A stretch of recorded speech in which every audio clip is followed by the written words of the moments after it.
Ramble.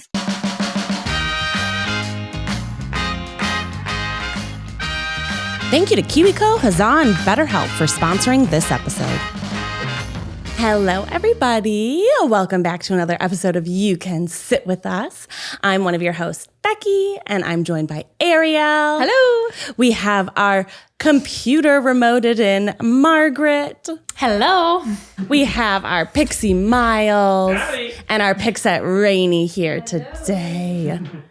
Today is a very special day because we are going to be celebrating all things Ariel. All things Ariel. You've got a birthday coming up. Today is my birthday. Okay, I didn't know if you wanted to. We can talk about Happy birthday.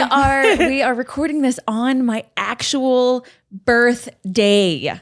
I was born on this day 36 years ago. I know. I thanked my mother this morning. Oh. Yeah, you should always thank your mother on your birthday. Did you do that before you had children? Absolutely not. Absolutely not. On my birthday was my day. Now it is, Mom, thank you for doing everything that you have done. Oh, yeah. Love that. I know. I love that. Well, Ariel, you've lived 36 years on this here planet Earth. I have. And we've got some questions for you. Do you really? Yeah. You know, you guys could ask me questions that are about me that are not on my birthday. You could ask me questions anytime. Nope, just on your birthday. Okay, well, fair enough. Nope, Yeah. that's it. That's it. I have some questions about your childhood. Uh-huh. And I'm curious, Maggie, too, if you want to jump in and let us also know about your childhood. All right. Who were your heroes when you were little, and how do they compare to your heroes today? That might take me a second. I don't actually remember who my heroes were. I remember my heroes being people that I knew, like people that they weren't, actresses or anything like that. It was like somebody in my life was, kind of like my grandmother, I think. Huh. She, I would always hear stories about things that she did or something like that. But no celebs, no. Maybe like people who traveled a lot. Amelia Earhart. Yeah. I mean, there's always Amelia Earhart. Actually, I had a close family friend who went on a voyage to go find Amelia Earhart's plane. Whoa. Yeah. Whoa. I know. Did they find it? I don't think so. Have we found her? No, I think it just turned out to be a party on a boat in the middle of nowhere. Okay. But yeah. They search by boat? That doesn't seem very effective. I feel like you're not covering a lot of ground. I don't actually. I mean, how would you find they triangulate where she went down and but apparently she went down in I'm speaking out of my booty hole again. But I thought there's all these things that talk about how she went down the Bermuda Triangle where things get a little squirrely around there anyway, so nobody actually knows where her plane went down. And so people will go down there and just kind of look around, just kind of peek, take a little deep sea gander. dive. But we've all seen Lost. Squirrely stuff happens. In the Don't even get me started. Nobody's flashing sideways here, Ariel. And so you had, your grandmother you mentioned was your hero when you were little. Yeah. I assume she is still your hero. But do you have other heroes now that you are 36? Yes and no. I don't know. I don't know. I've never really. I feel like when you say a hero, it's like sort of like an idol, like somebody that you idolize. Yeah. Do you have heroes? Who are some of your heroes? I'm asking the questions here. I know, but I'm asking the questions here. I'm trying to think to myself maybe some of your heroes are my heroes. What's the thing from The Sandlot? Heroes, something live forever, legends never die, or something like that. The only person that comes to mind when I was a child, I wanted to be Eliza Thornberry. I thought that she was so cool. She could talk to animals. She got to travel the world with her family, her mom, her dad, Nigel. In my current day and age, no, Eliza Thornberry is not my hero per se, because then I just realized the cartoons weren't real, which was really sad. A sad time in my life. Whoa, spoiler alert, spoiler alert. I also remember having a crush on Danny Phantom. Oh yeah, cartoon crushes, very real. Cartoon crush, yep. And so now in your late 20s, because that's where you're at, how has that changed from your teens into now your late? There's always that time when we move from early and mid to late.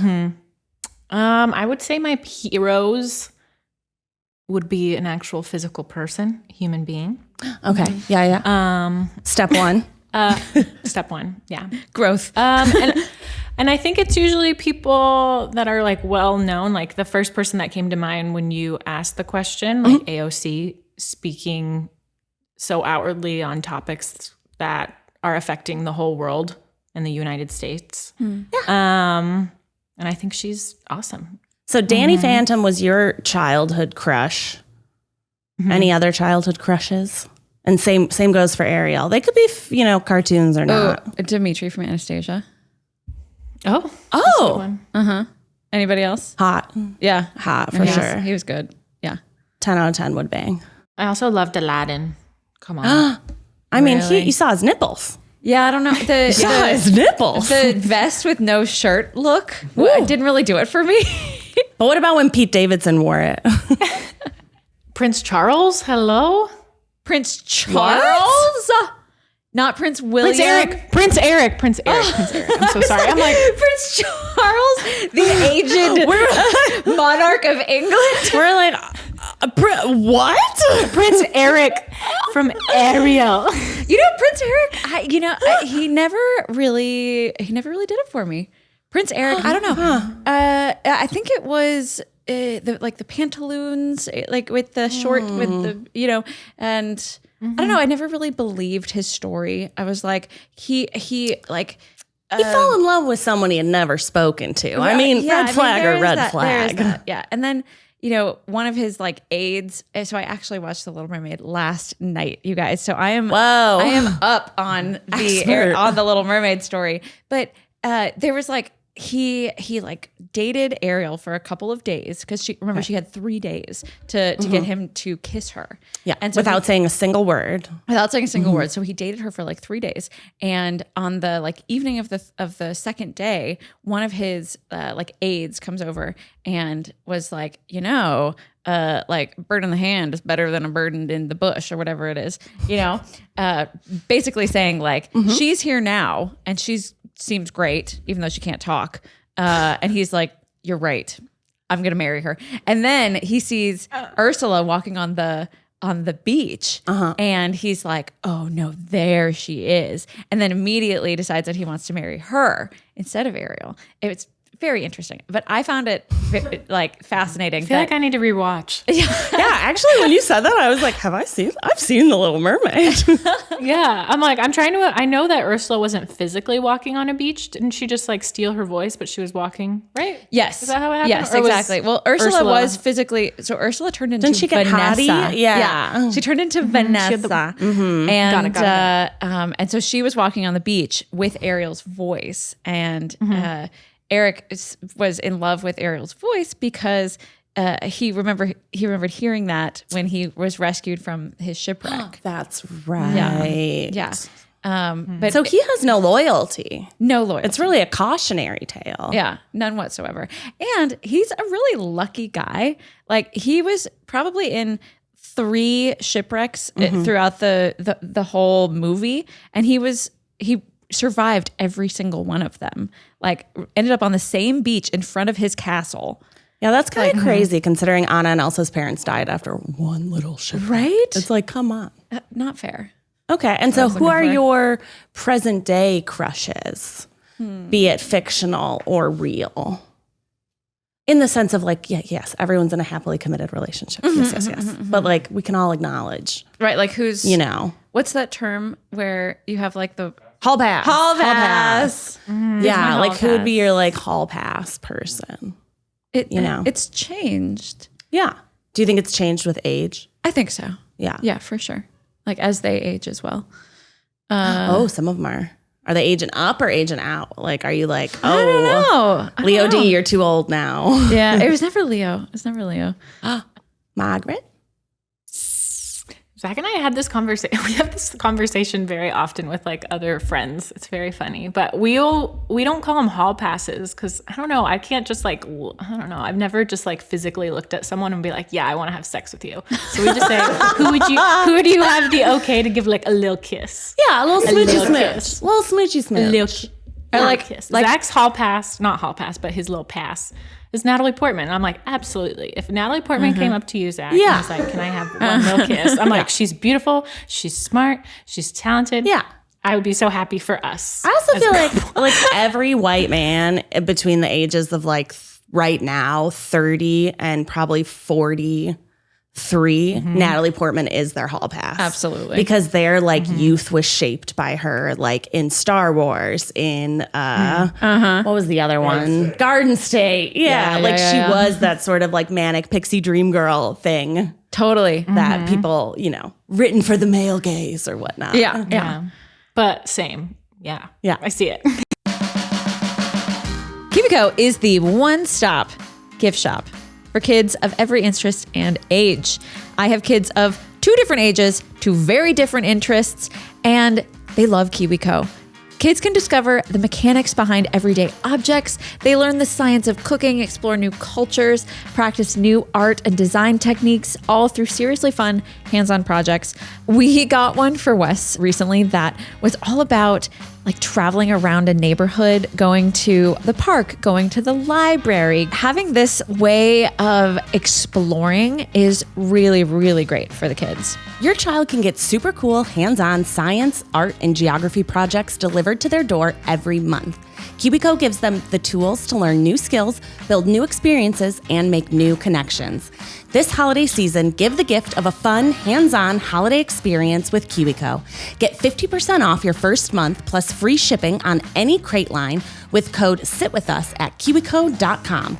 That's 50% off your first month at kiwico.com, promo code SITWITHUS. What about you, Ariel? I feel like about 10 years ago, I was really into Elijah Wood. Oh, yeah, I know. You guys, I have some surprising taste. That's cute. In men. Cute. Yeah.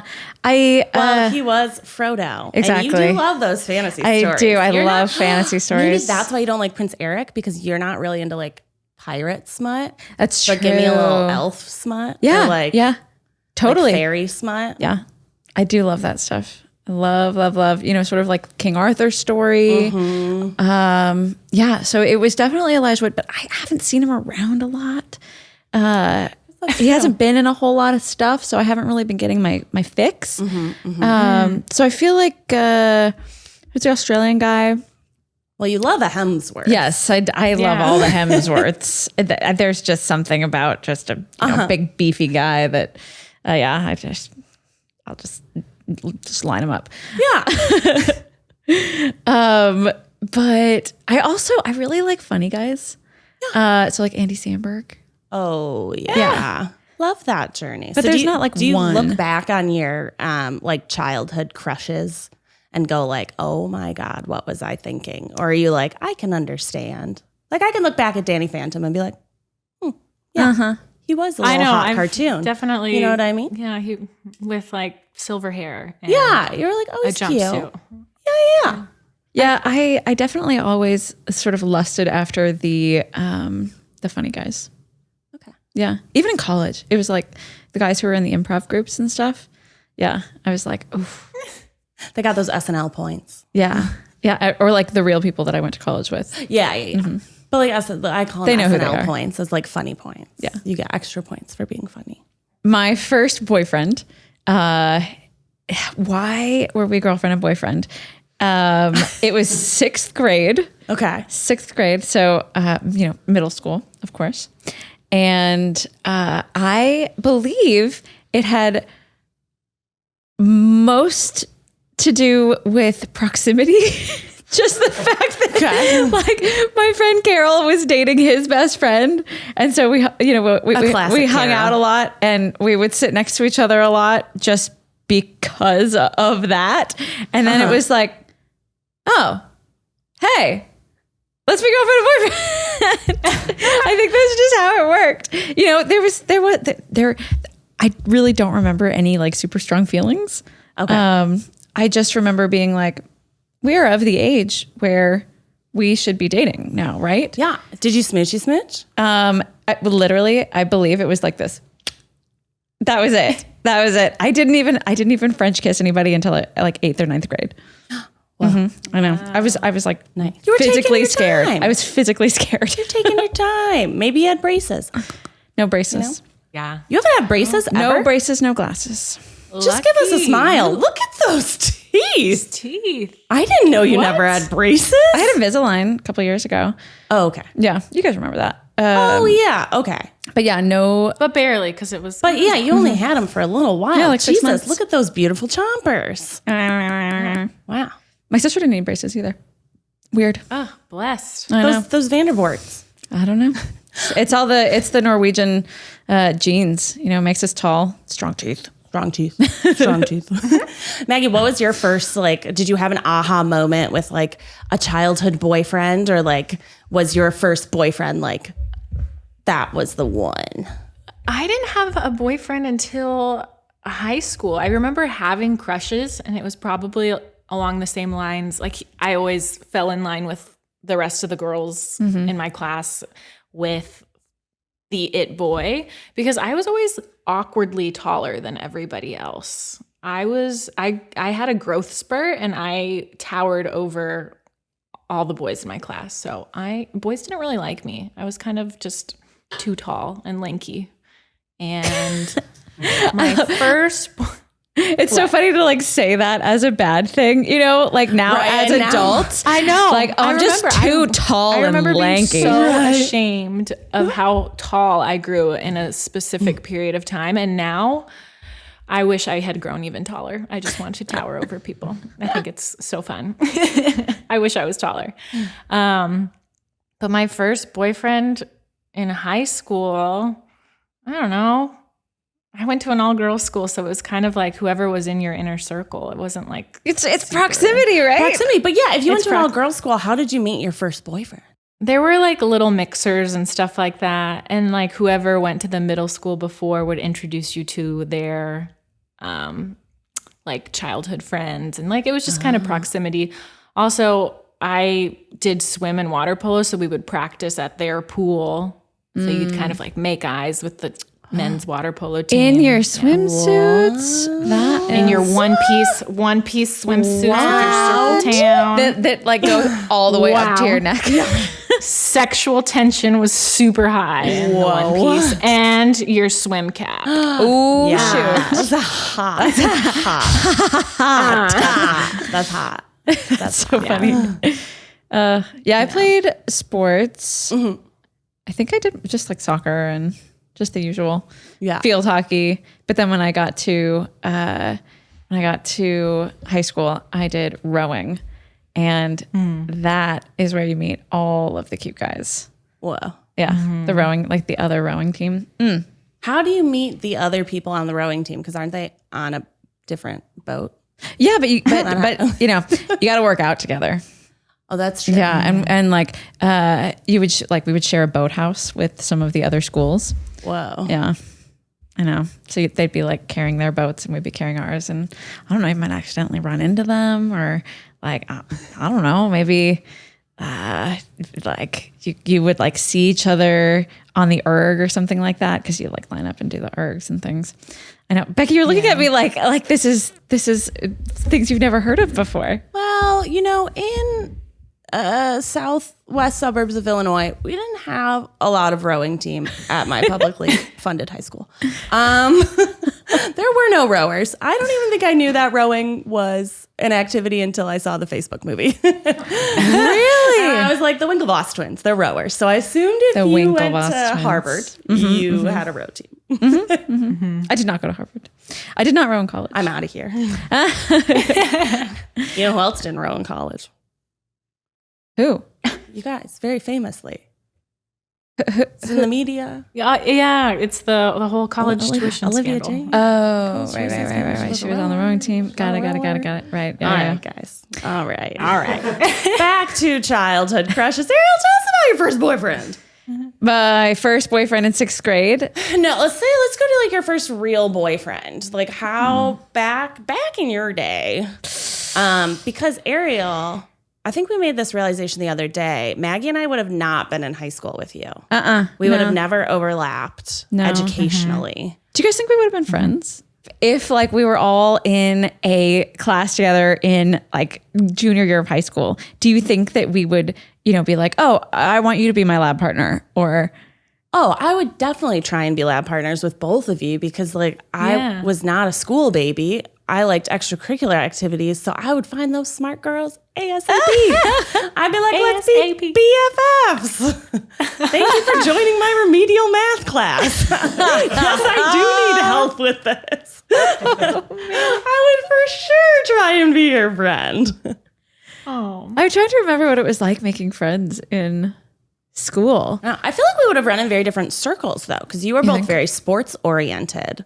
What sports did you play? I wasn't super sporty. I only played that swim and water polo, but yeah, that's I wouldn't consider myself super sport. There was definitely, my whole high school wasn't a sports heavy campus. But there was definitely a co-ed school down the street that was like super sports heavy. We were playing in a league that we had no business being in just because we were an all girls school. But yeah, I don't consider myself a sporty person even now. Even when you were swimming, water polo takes so much like athletic ability.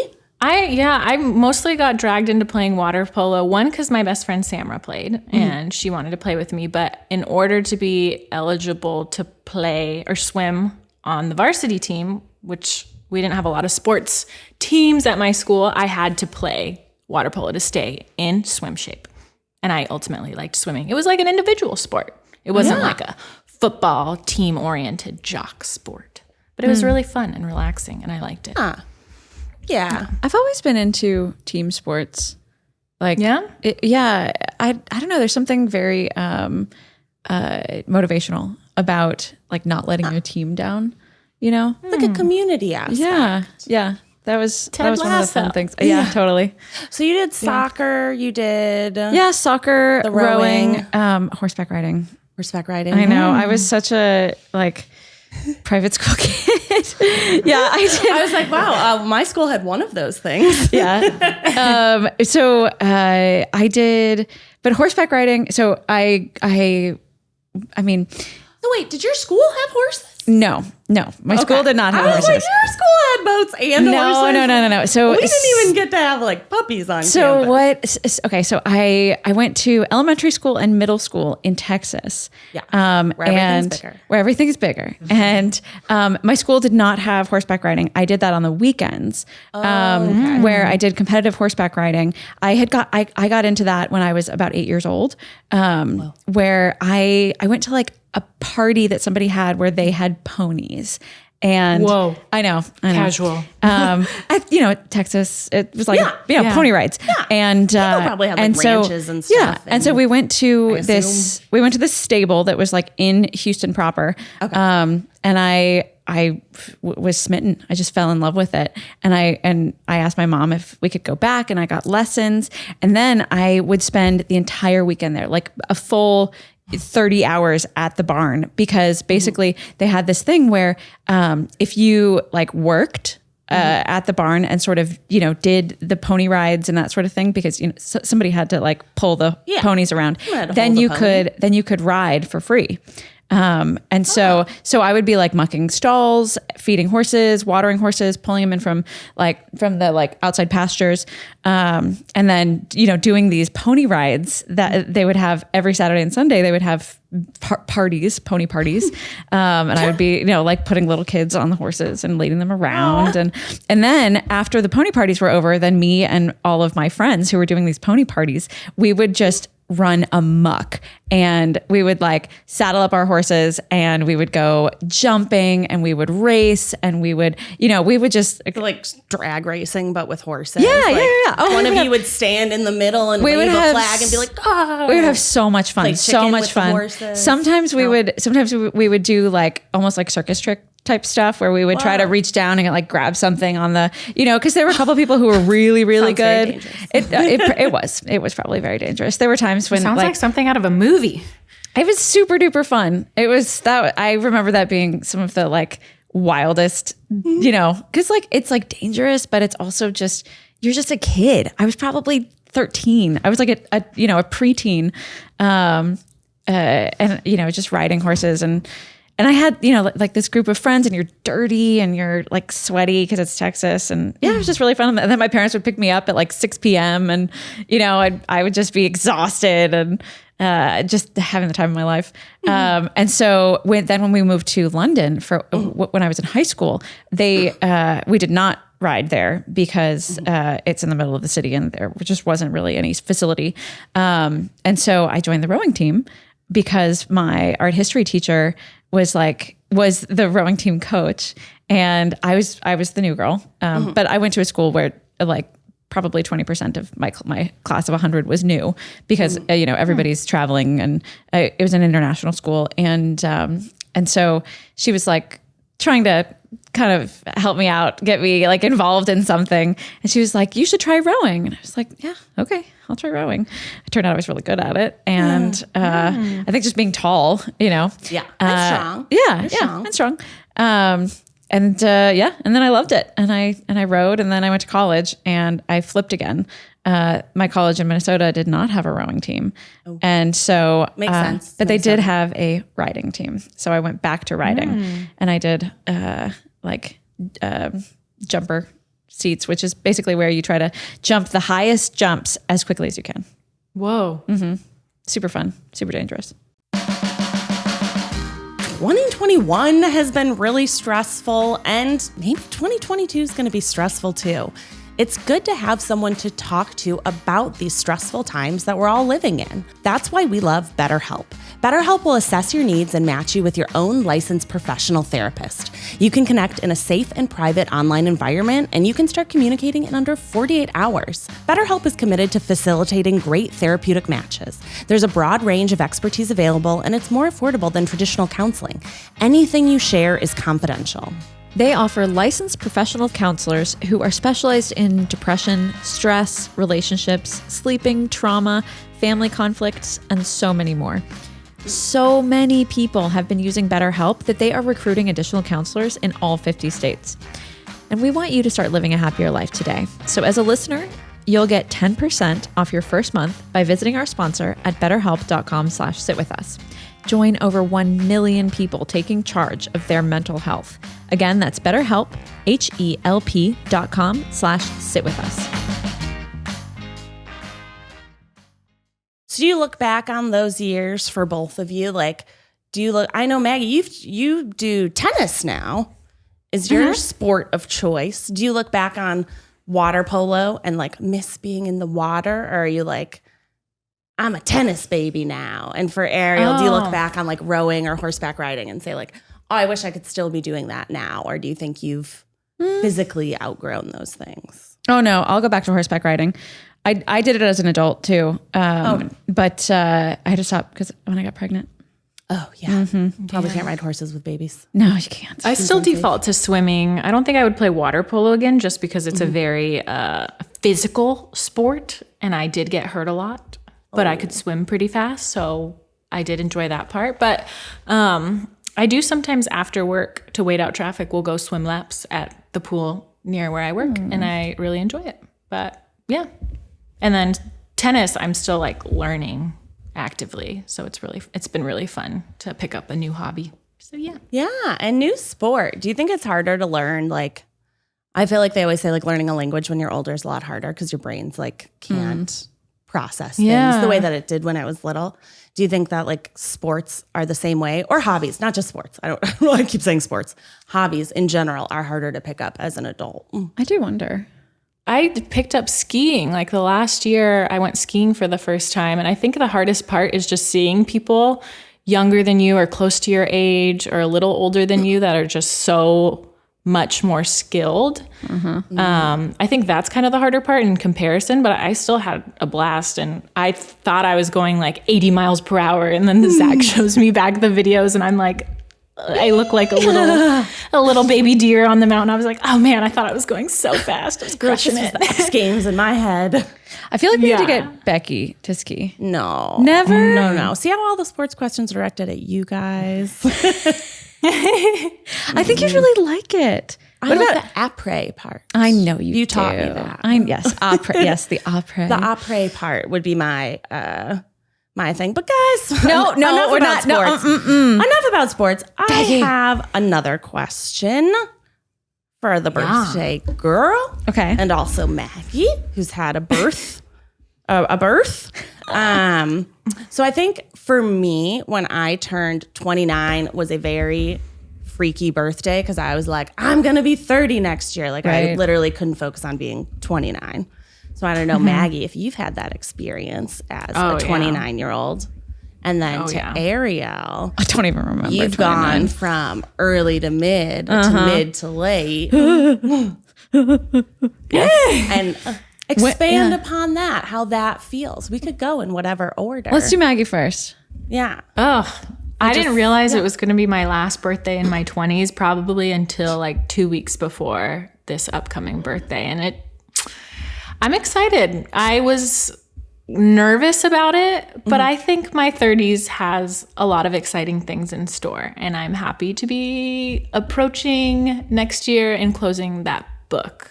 But I was feeling a little conflicted, but I think I'm going to make peace with it because like 30s is the new 20s, baby. It is. Of course. And what are you looking forward to the most in your, we turned 21, you get, legally allowed to drink alcohol. 18, you can buy cigarettes. Don't buy cigarettes. You can buy scratcher cards. 25, you can rent a car. I felt like there wasn't anything we could get. You know what I mean? Like there was no public milestone you can do. True. It's just in your 30s, Yeah. And then so once you hit 30, do you think there are any of those like milestones? Any big things that you're like, I'll be 30 soon and then I'll be able to blank. Huh. Or I guess what was your image when you were younger of, were you a 30, flirty, and thriving kind of gal? Did you think about your 30s? Or were you like, absolutely not. Live in the moment? I'm in my 20s. When I was younger, like people 25 and older, 25, 40, 50, they were all the same age in my brain. So I didn't really think about it. I didn't really think about it that much, but I still like to think I'm still relevant and cool. I'm going to be relevant and cool my whole life. Hell yeah. Hell yeah. Ariel, did you think about your 30s at all when you were little? I feel like you're a very philosophical child. I probably was a philosophical while you were doing your child. witchcraft. Yeah, definitely did some. When Eugene was talking about how he read all those books about astrology, I feel like that was me with like witchcraft books. I remember. Did you guys ever? Okay, so there was this half-price bookstore in my neighborhood in Texas, and I could walk to it, and so I would walk there with my friends, and we would just sort of wander, and the books were super cheap. They were like used, and they were half-price books. They were half-price books. They were great, and they had an entire section that was like astrology, witchcraft, like all sorts of sort of spiritual type of things.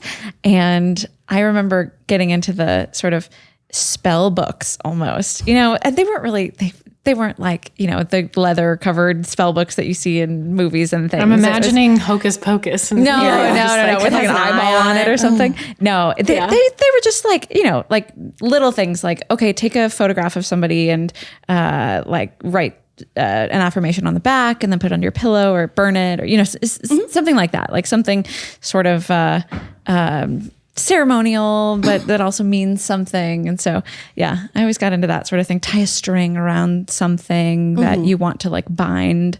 You guys never got into like sort of witchery or...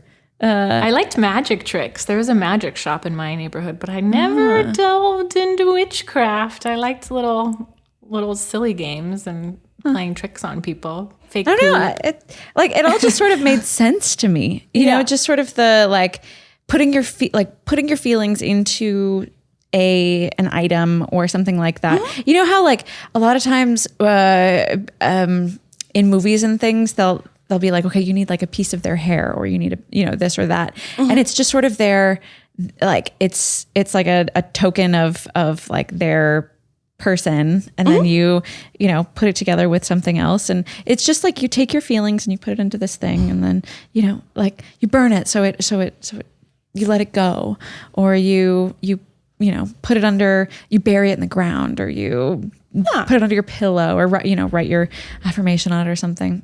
Just spoke to me. Love that. Love that journey for baby Ariel. And while baby Ariel was doing those spells, did you ever think about your 30s? Did you think that you would be where you are right now, like 2 kids, husband? Was that always like in your like life game plan, or were there deviation? I always had this crazy sense of like wanderlust, where I just wanted to travel. I wanted to be a foreign exchange student for a while. As a career? No, just like I just wanted to get out, and I wanted to, sort of. There was a period of time where I wanted to live on a boat. And just like live on a Maggie's boat. like my nightmare. I know, right? Maggie's like, I would not live there. I would swim home. I would swim home. Seasickness. Guys, with the holidays approaching, there's a lot to think about. There's the food, there's the drink. I mean, the options are endless for the things that you have to, provide for your friends and family this season. And that's why we love Huzzah. It's such an easy way to bring something fun to our holiday table, to our lunches, to our meetings, to snack time. Huzzah is the refreshing seltzer with benefits. Made with probiotics for gut health, living your best life has never tasted so good. Huzzah is a refreshing, flavorful seltzer with added probiotics and 3 grams of sugar or less. Huzzah helps put the exclamation point in your day. Everything is more fun when you feel your best, and that's why Huzzah adds probiotics to their seltzer to help support a healthy gut, as feeling good on the inside helps you live vibrantly on the outside. Get ready to fill your fridge by stocking up on Huzzah Probiotic Seltzer by using code SITWITHUS for 20% off your order at drinkhuzzah.com. That's code SITWITHUS for 20% off at drinkhuzzah.com.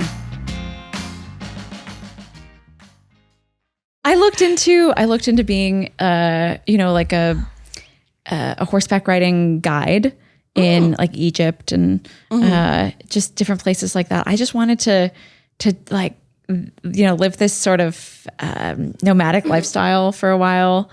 I don't know. And I feel like that's sort of who I was from an early age.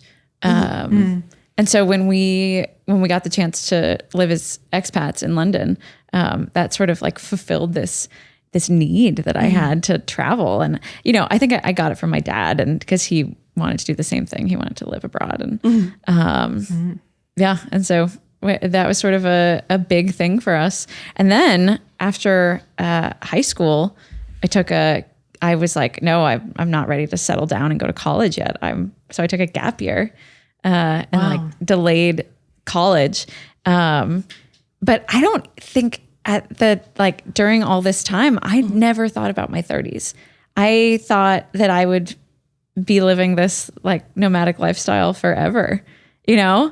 Or like that I was also very romantic. I had this crazy sense of, like if I am out there and like my energy is out in the world, like that there is the perfect person for me somewhere and he will find me, or we will find each other, and like, I don't know. I would listen to songs where, the person would be walking down the street in Ibiza or something like that. And the ones in Ibiza are like literally nuts, but, classic, like romantic Mike Posner song. But yeah, I just had this dream that I would meet somebody. And so on my gap year, I remember, I like made friends, and I remember thinking to myself, like, is this my person? Like, is this the one? And it wasn't. But yeah. But I did have a very sexy fling over my gap year, which was hot. Yeah, it was hot. Where? I still in London. Hot. Yeah. London. I still think back on that, and I'm like, yeah. Your styles. That was like one of the best kisses I've ever had.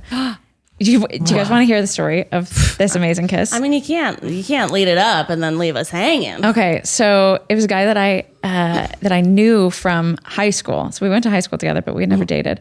But then over my gap year, I came back to London for a little while, and so I was like with my parents. I think it was like over Christmas time, and we got together. And started this relationship.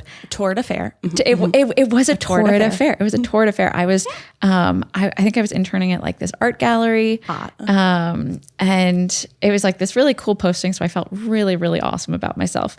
And there was one, we were like walking around a park one day, and then I had to say goodbye, and we hadn't like kissed yet. We hadn't like, we were still hanging out as friends.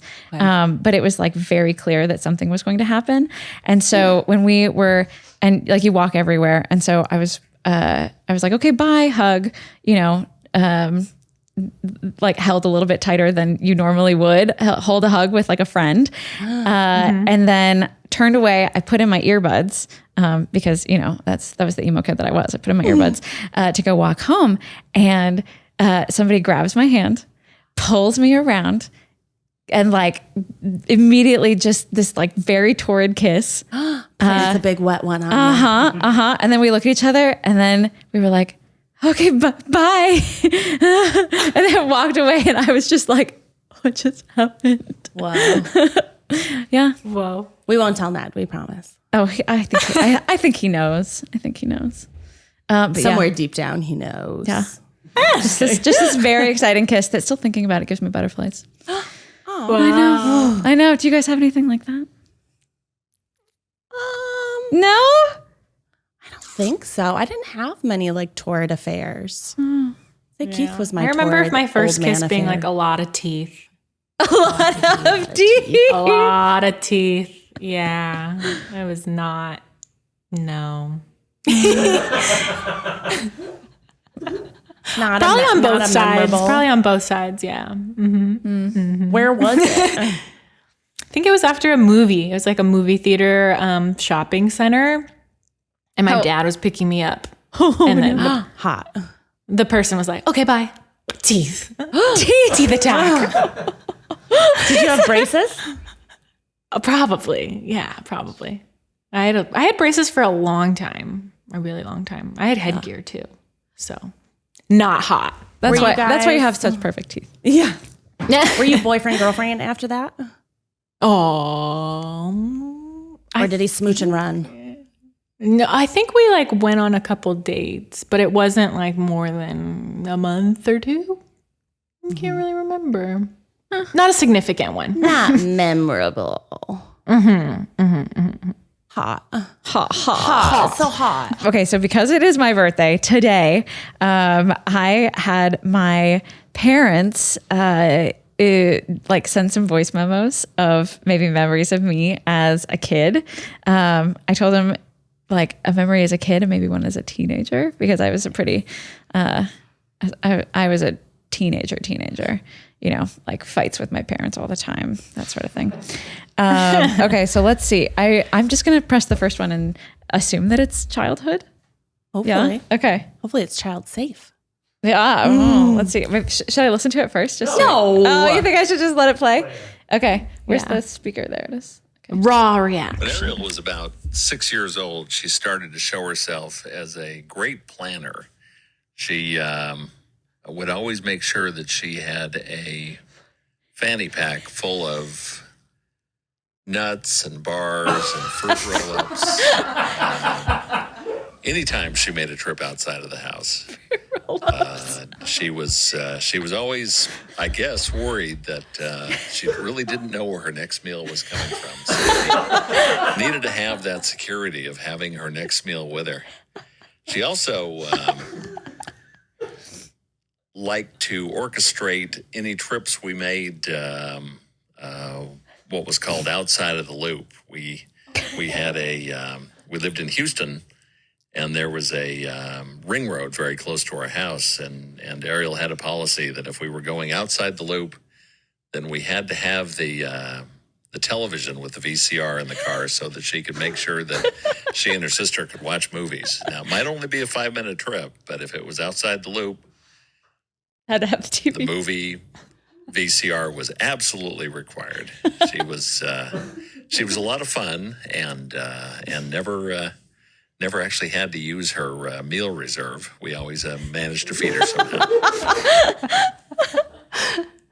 Can we get your dad his own podcast? He has the incredible, beautiful voice. Are we listening to NPR? Like, I know the story was about a fanny pack, but his voice. I've heard him speak before. Like, my dad was in a barbershop quartet like throughout his 20s. My God, he should be doing our ad reads. I know. He's so good. Ariel gets it from somewhere. Now we know. Now we know where that naturally gorgeous voice comes from. Wow, guys. Yeah. Beautiful.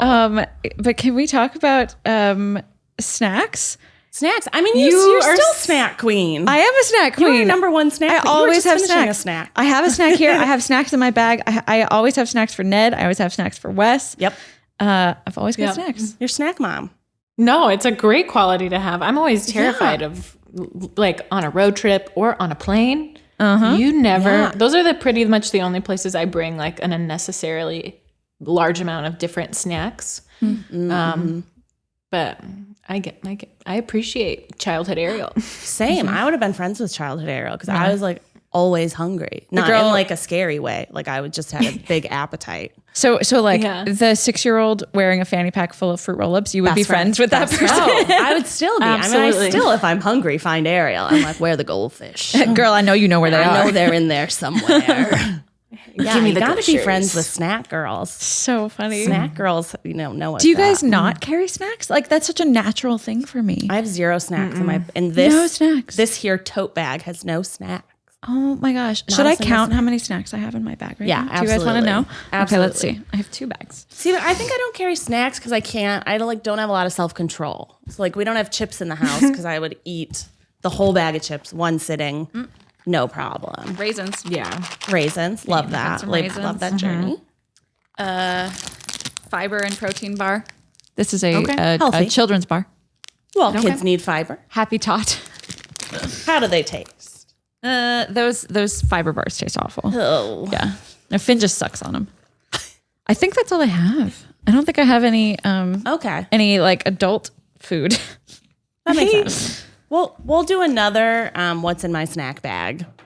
When you've restocked. Candy. Hell yeah. Candy. I have little gummy spiders. All right. There is another one. Do you guys want to hear it? Yeah. Give it to us, Mama. Okay. When Ariel was in her mid-teens, she started to emerge as an adventurer. Audiobooks! As soon as she turned 15, she insisted that she get to take driver's education so that she could get her driver's license the day that she turned 16, which I'm pretty sure is what she finally did. She also was really pushing to become an exchange student. She wanted to get out into the world.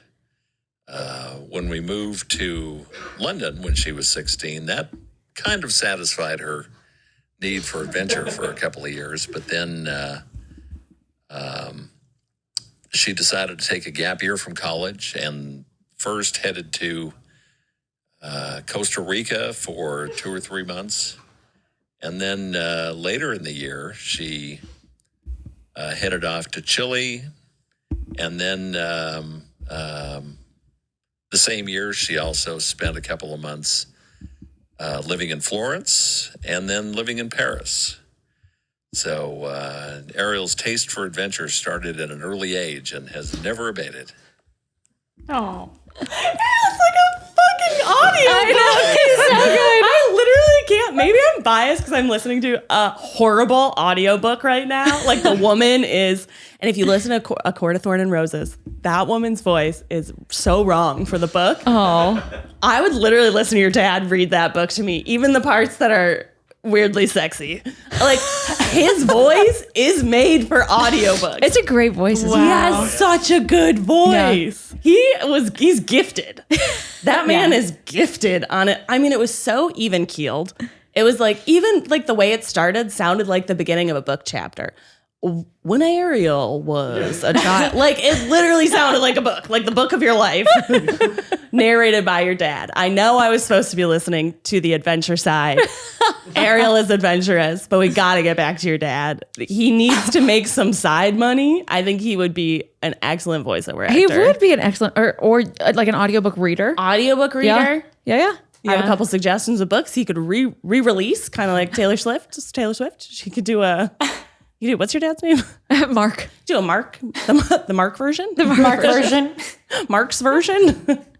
I mean, just honestly, gorgeous voice. Yeah. I guess I've always taken it for granted. So Ariel, aside from your father's beautiful voice, I want to know, in this new year, this 36 feeling betwixt, what are you looking forward to? Like, what do you think 36 is going to bring? What are you manifesting for 36? Yeah, 36 feels very not that, like, 36 doesn't mean anything to me. Okay. 36 is 36. It's like you're not, there's nothing that in my life that happens at 36, but one thing that I'm trying to do is to focus more on myself. Like we're going out for a birthday tonight, and I swear Becky texted and was like, I think this is the first time we've ever just celebrated you. I've literally never known what Ariel's birthday is. I know around the time when it is, but Ariel has never once texted to be like, hey, it's my birthday. We're going to go do this, or I'm having a birthday party, or we're going to do a birthday dinner. Ariel is the queen of my birthday is non-existent. I'll tell you about it 3 weeks later. She'll be like, oh yeah, for my birthday, we went out to dinner. And everyone's like, what happened? When was that? Yeah, I loved getting that text. That was like, we're going out to celebrate Ariel's birthday. I was like, hell yeah. I don't know. All things like, Ariel, let's do it. I love celebrating other people. I love giving other people gifts. And it feels a little uncomfortable to like receive gifts. First, I don't know, that I've always sort of been like, I don't know what to say. I always feel a little bit like, oh, thank you so much. Like, that's so nice of you. Like, that's it. You did it. You nailed it. But I am trying really hard to just like be like, yeah, I'm 36. I do deserve to be celebrated. Yeah, right? Yeah. Like, oh yeah. Who gives this is my birthday. Yeah. And I have all these other things that I do and that I care about, but you know what? I care about me too. That's amazing. This will be the year of Ariel. Oh, yes. Ariel. Being Ariel. Wow. Ariel, we're going to do everything to celebrate all things you, and we hope our listeners celebrate all things Ariel. This is really a little uncomfortable, you guys. You got to listen to it, Ariel. You got to do it. Otherwise, we're going to give you 36 like little punches on the arm or something. Yeah. It actually still feels uncomfortable to celebrate myself. Isn't that strange? Especially coming from me, who like, I am not one to like shy away from talking about myself. Yeah. Right? Yeah. I don't know. Yeah, it's just a different way to talk about yourself or feel about yourself, I think. Mm-hmm. And you're our hot mama, and you're so much more than our hot mama. Yeah. So and you deserve to be celebrated all year. Hell yeah. So everybody in the comments, sound off. Tell us what you love about Ariel. Oh my gosh, don't do that. For her birthday. And, we'll see you guys next time. Make sure you're liking and subscribing and following everywhere you can follow. We've got some new merch over at tryguys.com. Woot woot. So make sure if you're like taking any pictures with your phone cases or your buttons or your stickers to tag us in your pictures because we'll love to see it. Woo. We'll see you guys next time. Bye.